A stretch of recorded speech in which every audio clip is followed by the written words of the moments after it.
Siroh Makosidana Sambung Roh Ulama Nusantara Kiai Jamaluddin dan Kiai Mertongasono di Nggogo Dalem Beringin, Jawa Tengah.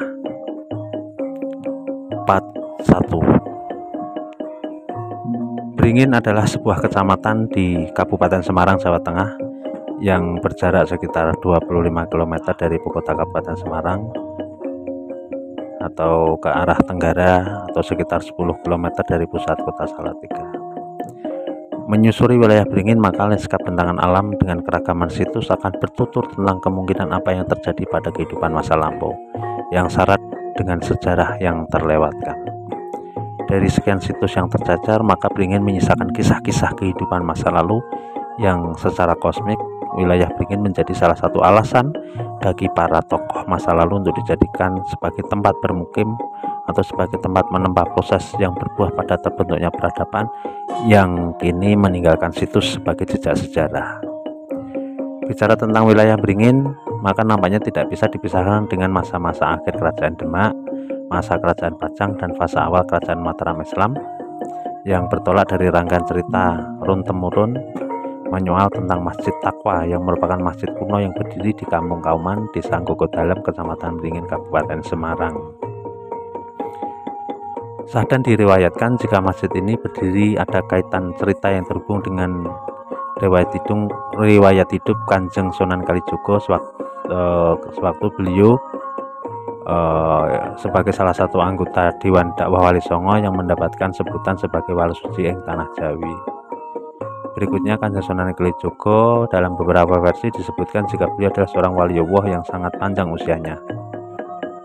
Ada versi yang menyebutkan lebih dari 120 tahun, sebab kisah hidupnya menanggalkan jejak kisah-kisah legendaris baik di masa akhir Kerajaan Majapahit pada tahun 1478, pada masa berlangsung Kerajaan Demak Bintoro antara tahun 1478 sampai 1548, kemudian masa Kerajaan Pajang 1548 sampai 1586, hingga awal masa Kerajaan Mataram Islam pada tahun 1587, yaitu periode Panembahan Senopati. Pada masa Kerajaan Demak Bintoro, maka pusat dakwah adalah di Masjid Agung Demak yang terletak di Gelagahwangi sebagai ibu kota kerajaan, yang jarak tempuh untuk sampai di wilayah Beringin sekitar 40 kilometeran.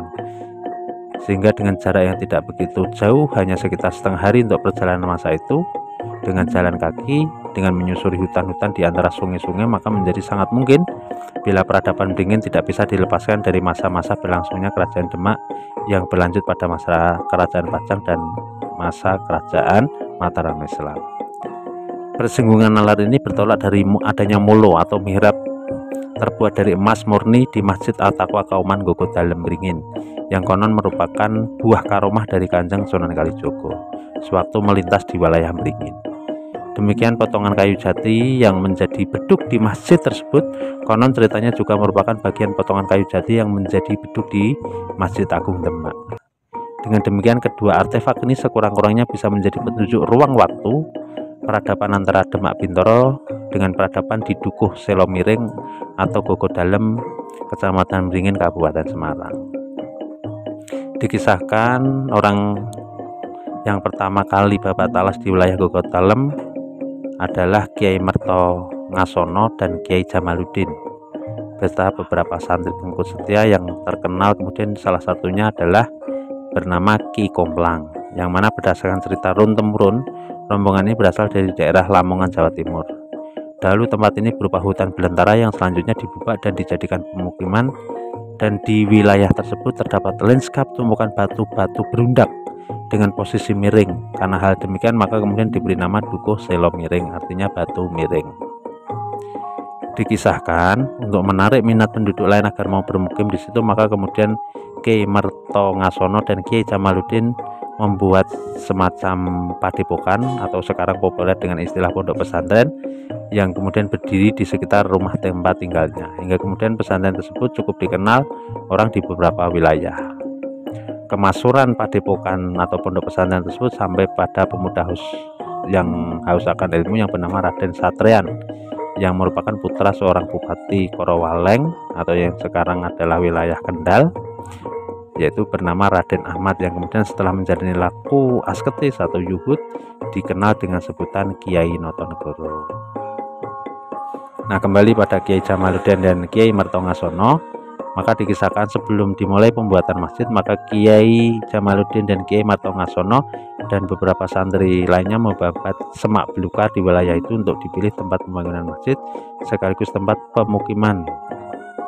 Dan baru saat itu Kiai Jamaluddin dan Kiai Mertongasono beserta beberapa pengikutnya bermukim di situ. Sedangkan kedua anaknya yaitu Raden Bagus Mertowongso beserta anak istrinya tinggal di santren atau sekarang Dusun Wonomerto. Sedangkan Raden Ayu Dewi Suni bersama suami yaitu Raden Satrian dan anaknya tinggal di Dukuh Selomiring atau Gogo Dalem. Sekarang yang dibantu Kiai Jamaluddin untuk meneruskan padepokan atau pondok pesantren yang ditinggalkan Kiai Mertongasono. Nah, akan bersambung pada beberapa kisah berikutnya. Bahwa alam bisawab, Allah Maha Tahu yang sebenar-benarnya. Narasi ini ditulis dengan mengutip berbagai sumber, salah satunya wawancara secara deep interview dengan Kiai Asin selaku Zuriyah sekaligus tokoh masyarakat Desa Gogo Dalem yang dilengkapi dengan berbagai daftar bacaan seperti artikel yang ditulis oleh Retno Pratiwi SPD Sejarah Dusun Kauman Gogo Dalem dan Kubah Emas Hitam tahun 2017. Narasi ini ditulis dan dibuat sebagai bagian ikhtiar untuk menyusun puzzle-puzzle kisah yang berserakan. Semoga bermanfaat. Illahumul Fatihah.